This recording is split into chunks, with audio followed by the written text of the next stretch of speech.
Et à 13h30 sur Europe 1, eh bien, c'est Crime Story. Les rendez-vous d'Alfred Hitchcock racontés par Serge Sauvian. Aujourd'hui, Adieu mémoire de Jack Ritchie.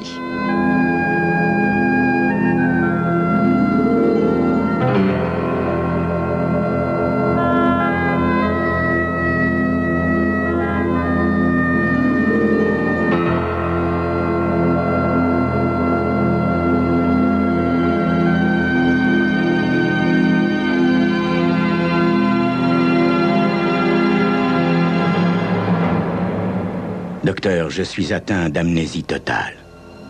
Mon cher monsieur, si vous étiez atteint d'amnésie totale, vous ne sauriez plus ni marcher, ni parler. Bien, alors, mettons que je sois atteint d'amnésie partielle, docteur. Pour un psychiatre, le docteur Brenner était joliment agité. Il arpentait la pièce de long en large. Voyons, monsieur, vous ne voulez donc pas chercher à connaître votre identité? Non, docteur. Mais tout le monde veut connaître son identité, voyons. Mais pas les gens qui, comme moi, souffrent de véritable amnésie, docteur. Mon avis personnel, monsieur, est que dans les cas d'amnésie, 9 sur 10 des prétendues victimes sont des simulateurs. Cette nuit, vers 2 heures du matin, un agent vous a découvert sur le pont de Neuilly. Vous aviez l'air hébété et vous regardiez fixement le fond de l'eau. Que faisiez-vous donc là? Je suppose que j'étais sur le point de me jeter à l'eau, docteur. Pourquoi, monsieur? Je ne sais pas, docteur, et je ne veux pas le savoir. Il semble que j'avais le choix entre sauter de ce pont ou perdre la mémoire. J'ai préféré perdre la mémoire. Quand l'agent de police vous a demandé votre nom, vous avez répondu que vous l'ignoriez. Alors il a demandé à voir votre portefeuille. Qu'avez-vous fait? Vous l'avez jeté à l'eau. Pourquoi? Apparemment, docteur, je ne voulais pas apprendre qui j'étais. Mais un jour, vous recouvrerez la mémoire, monsieur. Non, docteur. Pas si je résiste. Bien. Alors, qu'avez-vous l'intention de faire maintenant, monsieur? J'ai l'intention de quitter Paris, docteur, de m'en aller à des milliers de kilomètres d'ici. Je ne veux garder aucun contact avec qui que ce soit qui puisse contribuer à me rendre la mémoire. Comment pensez-vous pouvoir voyager, cher monsieur? Vous n'avez pas d'argent sur vous. En effet, c'était là un point douloureux qui valait d'être pris en considération. Le téléphone placé sur son bureau sonna et le docteur prit l'écouteur. Après avoir écouté parler son interlocuteur, il dit dans l'appareil avec un sourire: « Martin, faites-le venir immédiatement. » Qui est-ce, docteur?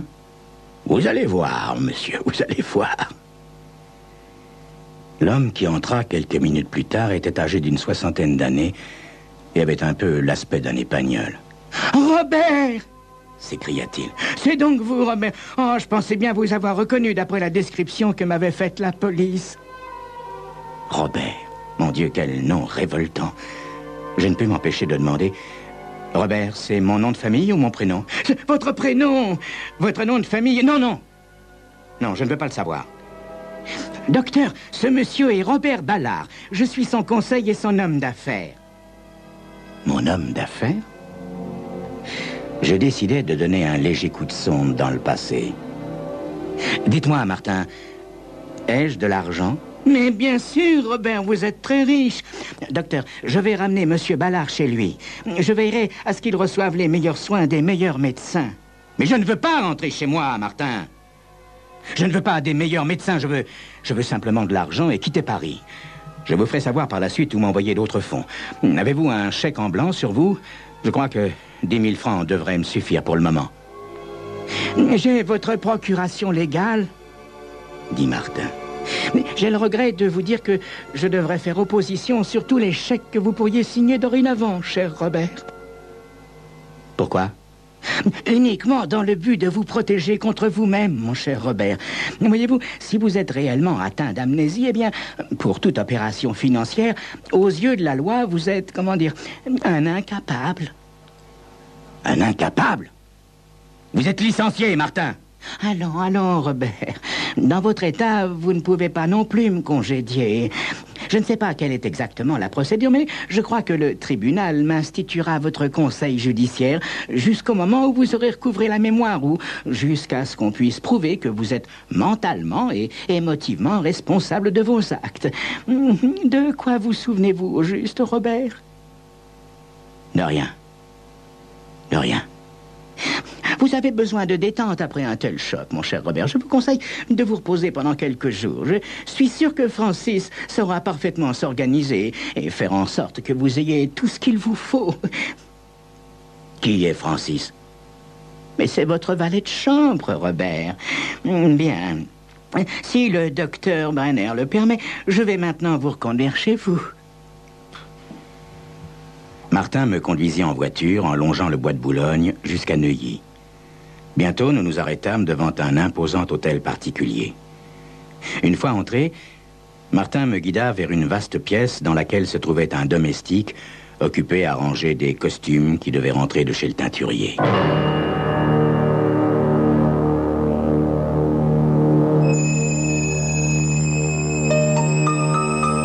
Ainsi donc, j'étais chez moi. Une fois dans mon élément, allais-je recouvrer la mémoire? C'est ce que vous saurez dans quelques instants. Je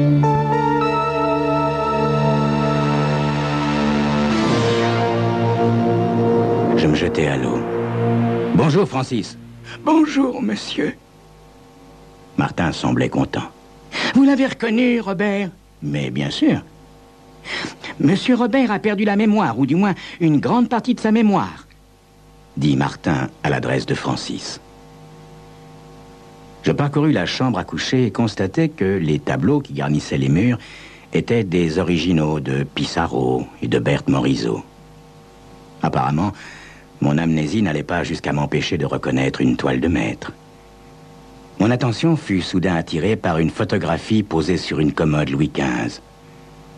La femme qui y était représentée avait un regard pénétrant et volontaire. Grand Dieu! J'avais donc une femme? Était-ce elle? Je m'approchai de la photographie et fus extrêmement soulagé d'y lire cette courte dédicace. Tendrement à toi, ta sœur Violette. Je remarquai dans la cheminée les restes à demi carbonisés de ce qui semblait avoir été des cadres et des photographies. Martin cessa de chuchoter à l'oreille de mon valet de chambre et, dans le but d'éprouver ma mémoire, me demanda en désignant du doigt la photo: « Qui est-ce, Robert ?»« Ma sœur, voyons. » Il eut l'air impressionné. « Et Sophie? Savez-vous qui est Sophie? » ?»« C'est votre femme, Robert. » Bon, eh bien, je me sauve maintenant. Comptez sur moi pour m'assurer du bon ordre de vos affaires jusqu'à ce que vous ayez recouvré la mémoire, cher Robert. Martin, où est ma femme? Où est Sophie? Je vous avoue que je n'en sais rien, Robert. Elle est peut-être allée faire des courses. Francis parut sur le point de dire quelque chose, mais se ravisa. Après le départ de Martin, je me mis à explorer la maison plus à fond. Les apparences donnaient à croire que Sophie et moi faisions chambre à part. Je descendis au salon prendre un verre. À 11h, la sonnette de la porte d'entrée retentit et ma sœur Violette entra dans la pièce. « Eh bien, Robert, Martin m'apprend que tu as de nouveau perdu la mémoire. »« Pourquoi de nouveau ?»« Oh, tu ne te rappelles pas, bien entendu. C'est une vieille histoire. Tu avais 21 ans la dernière fois que ça t'est arrivé. » Violette, est-ce qu'il y avait une raison spéciale pour que j'aie perdu la mémoire à ce moment-là? Elle m'examina un moment par-dessus son verre. Le jour de tes 21 ans, mon père t'a donné 500 000 francs. Il voulait voir ce que tu en aurais fait au bout d'1 an. Et alors? Tu as investi le tout dans une société qu'un de tes camarades de classe était en train de fonder. Et j'ai tout perdu, n'est-ce pas? Oui, tu as été complètement refait, mon pauvre Robert. Il n'y avait pas de société. Ton ami a tout simplement filé en Amérique du Sud sans te laisser un sou. Je ne me rappelais absolument pas cet incident. Tu as mis 6 mois à recouvrer la mémoire à cette époque, Robert. D'après le psychiatre que Père a consulté, alors, s'il y a une chose au monde que tu ne puisses supporter, c'est qu'on se moque de toi. Tu as préféré oublier qui tu étais plutôt que de devoir constater que tu avais été ridiculisé. Où est Sophie? Me demanda-t-elle. Je ne sais pas. Dis-moi, Violette, comment nous entendons-nous, Sophie et moi? Mais très bien, Robert, très bien. Quel âge a-t-elle? 23 ans. Et moi? 52. Elle t'a épousé pour ton argent, bien évidemment, Robert. Mais il n'y a rien là qui doive t'inquiéter maintenant.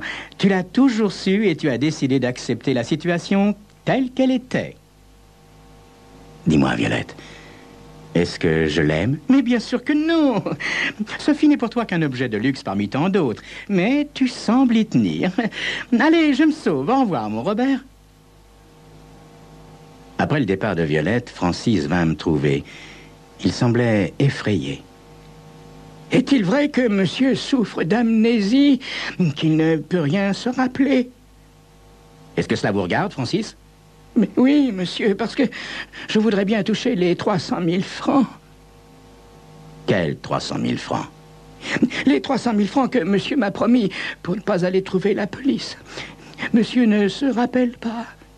La nuit dernière, monsieur a tué madame. Monsieur et madame ont eu une dispute hier soir. Il était environ 10h30. Je ne sais pas à propos de quoi cette dispute a éclaté, mais juste au moment où j'entrais dans la pièce, monsieur a pris un tisonnier et en a asséné un coup sur la tête de madame. La mort a été instantanée, monsieur.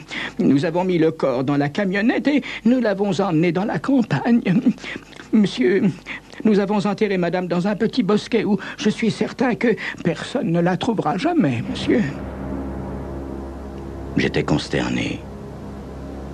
Je me demandais si la cause de mon amnésie était le meurtre que j'avais commis. Mais alors, maintenant que Francis m'avait dit que je l'avais tué, pourquoi la mémoire ne me revenait-elle pas? Était-ce parce que je ne voulais pas savoir pourquoi j'avais commis ce crime? Et les 300 000 francs, monsieur? Vous n'aurez pas un sou.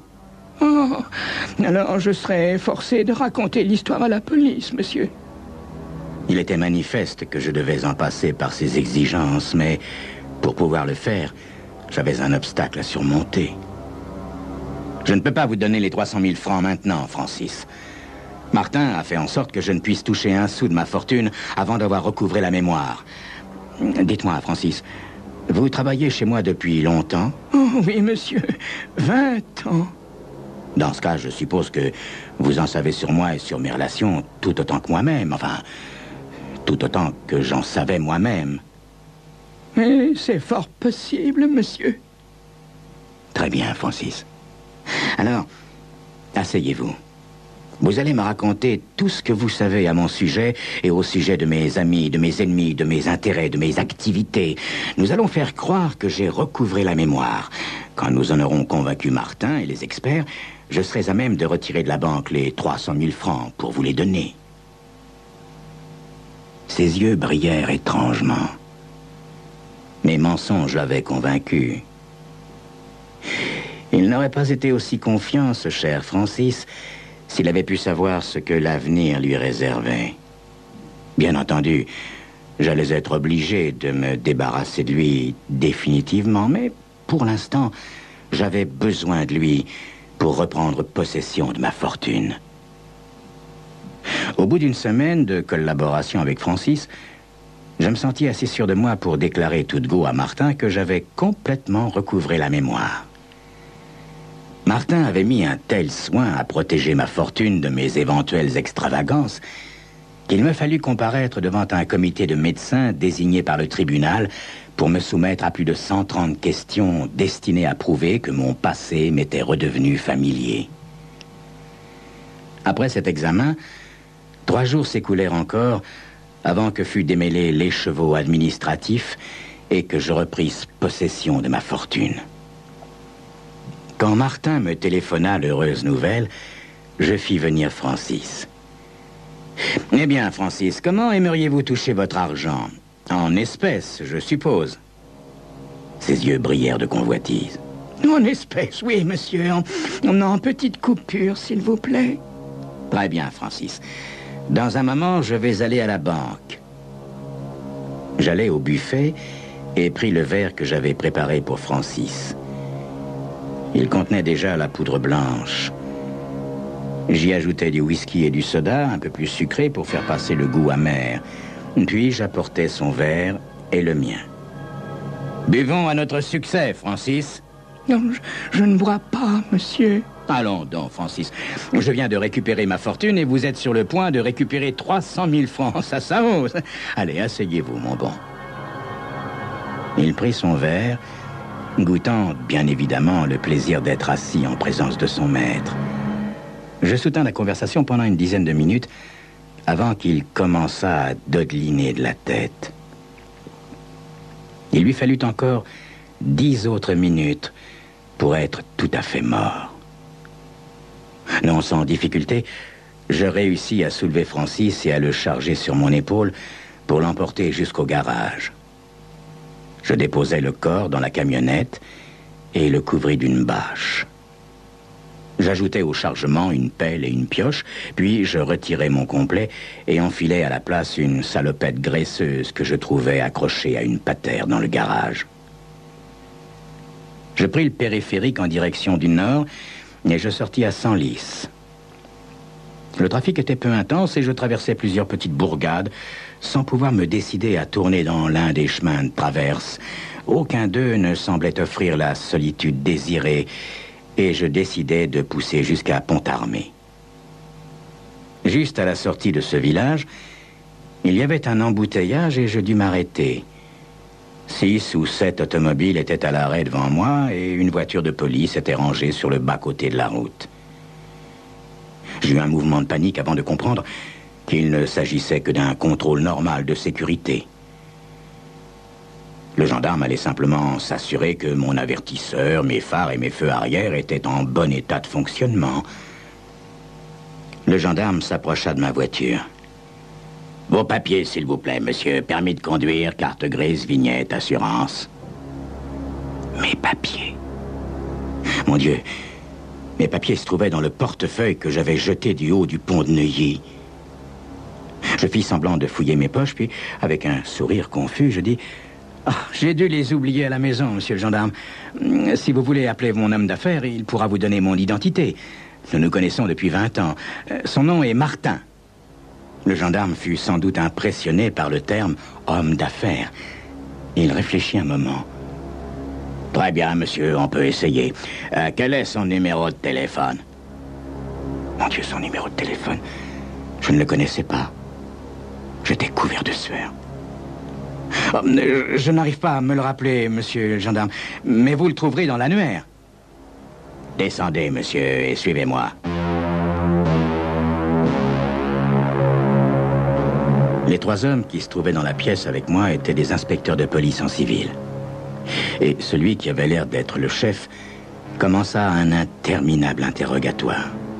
« Pourquoi l'avez-vous tué, monsieur ?»« Je ne dirai rien tant que je n'aurai pas vu mon avocat.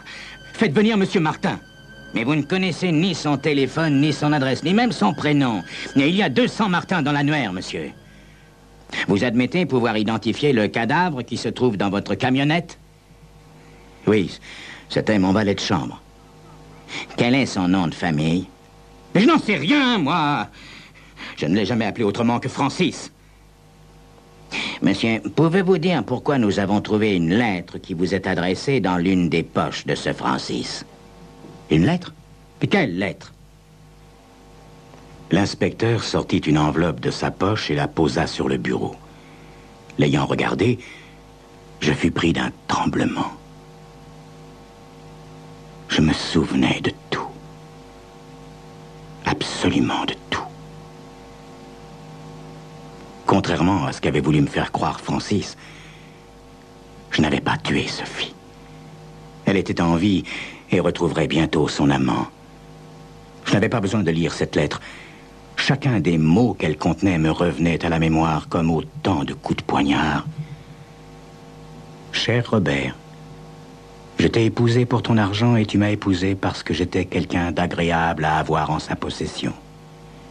Quand nous avons conclu notre accord, je ne pouvais prévoir que je serais amené un jour à le rompre. À la longue, je me suis lassé d'avoir seulement de l'argent et j'ai découvert, à ma propre surprise, que j'avais besoin d'amour. Tu te rappelles Roger Ferris? Je crois que vous fréquentez le même club de golf. Certes, il ne possède pas ta fortune, mais je suis sûr que ce qu'il a nous suffira pour vivre heureux. Je vais m'installer sur la côte d'Azur et bien entendu, il ne sera pas question d'arrangement financier entre nous. Tout ce que je désire, c'est ma liberté. Je n'ai parlé de cela à personne. Je te laisse le soin de fournir à tes amis les explications voulues. Quoi que tu dises, je ne le démentirai pas. Adieu, Sophie. Roger Ferris. Roger Ferris, ce type insipide. Je me souvenais maintenant. J'avais lu cette lettre chez moi et pris d'une fureur noire, j'avais parcouru chaque pièce de la maison en déchirant toutes les photos de Sophie. Je les avais jetées au feu et je les avais regardées brûler. Qu'allais-je dire à mes amis? Ils se rappelleraient que j'avais souvent joué au golf avec Ferris, sans avoir le moindre soupçon. Ils chuchoteraient, ils feraient des cancans, ils me montreraient du doigt, ils se moqueraient de moi. Je ne pouvais pas supporter d'être tourné en ridicule. Oui, je me rappelais à présent. J'avais quitté la maison et marché jusqu'au pont de Neuilly. L'eau était sombre et semblait glacée. Elle me repoussait et m'attirait tout à la fois. J'avais fermé les yeux. Que pouvais-je faire? Sinon sauter. C'est alors que l'agent de police m'avait tapé sur l'épaule et que j'avais ouvert les yeux sur un monde qui m'était devenu totalement étranger. Puis Francis, mon valet, était entré en action. Il avait trouvé la lettre et avait profité de mon amnésie pour me faire chanter pour un crime que je n'avais pas commis. C'en était trop, vraiment trop. Être ridiculisé par sa femme et par un domestique. Je fermai les yeux un long moment. Et quand je les rouvris, il y avait 3 hommes dans la pièce. L'un d'eux me dit: « J'ai téléphoné à une douzaine de Martin et je crois que j'ai enfin trouvé le bon. Il sera ici dans quelques minutes. » Martin? Qui était ce Martin? Et moi, qu'est-ce que je faisais ici? Je regardais ces 3 hommes que je n'avais jamais vus de ma vie et je fus certain d'une chose. Je n'allais pas m'en laisser compter par eux. Je ne croirais rien de ce qu'ils me diraient, rien du tout, absolument rien, jamais, jamais. Jamais. J'étais amnésique.